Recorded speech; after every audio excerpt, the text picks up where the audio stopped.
Et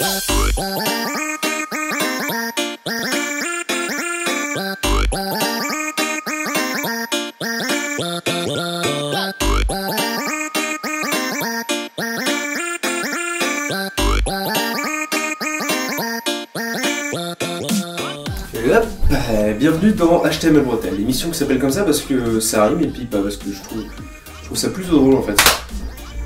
Dans chacun des épisodes, je vais te présenter un ou plusieurs éléments HTML en moins de 4 minutes. Derrière moi, il y a la liste plus ou moins complète des éléments HTML, moi j'en ai 119, et puis on va commencer par rayer ceux qu'on a déjà vus. The type, HTML, head, body, title, link, H1, H6, P, A, UL. Hey, c'est drôle, ça se fait Paul. LI,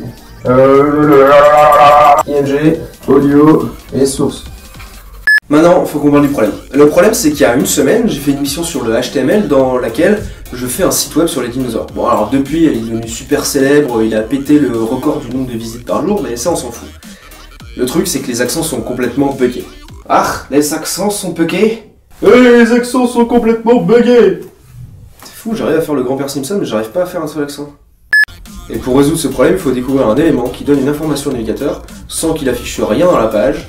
Et où est-ce qu'on met ce genre d'élément? Et dans l'élément head, il va y avoir des informations qui ne seront pas affichées directement dans la page web, mais qui servent au navigateur. On pourrait presque croire que je prépare mes émissions. Et donc on va utiliser l'élément méta, comme dans méta ceinture on voit ton cul, comme dans métadonnées. Alors la question c'est pourquoi c'est comme ça?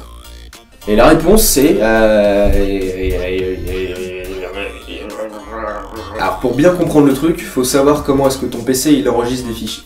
Ton PC il comprend que le binaire, c'est-à-dire 0011001001. Donc du texte avec plein de lettres, il s'en bat complètement les couilles. Seulement nous, êtres humains évolués et complètement très intelligents, on a trouvé une solution pour pallier à ce problème.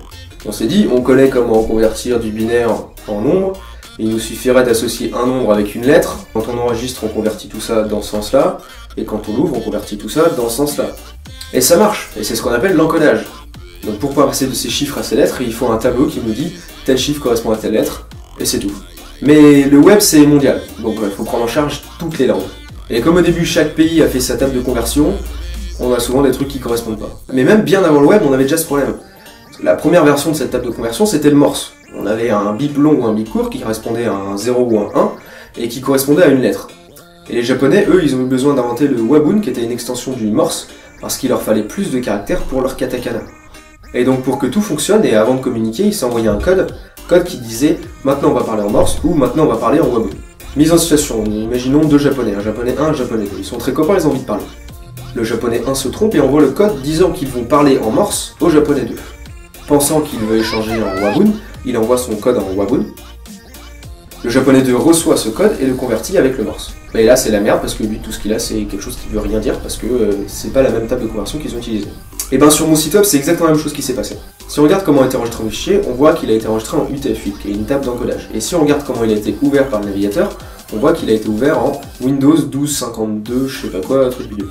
Donc il faut pouvoir dire au navigateur, utilise l'UTF-8 au lieu du Windows truc bidule chouette. Et c'est là que l'élément méta va être utile, surtout l'attribut char7. Donc dans mon head, je mets l'élément méta, et je dis que mon char7 est égal à UTF-8. Bien sûr, il faut que je mette ça sur toutes mes pages. Et maintenant, si je retourne sur mon site, voilà, on n'a plus de problème d'encodage. Et si je regarde avec quel encodage il a ouvert, je vois que c'est bien l'UTF-8. Alors méta, c'est fait. Il faut savoir que l'élément méta a plein d'autres attributs pour faire plein d'autres trucs, mais pour une présentation, ça suffit.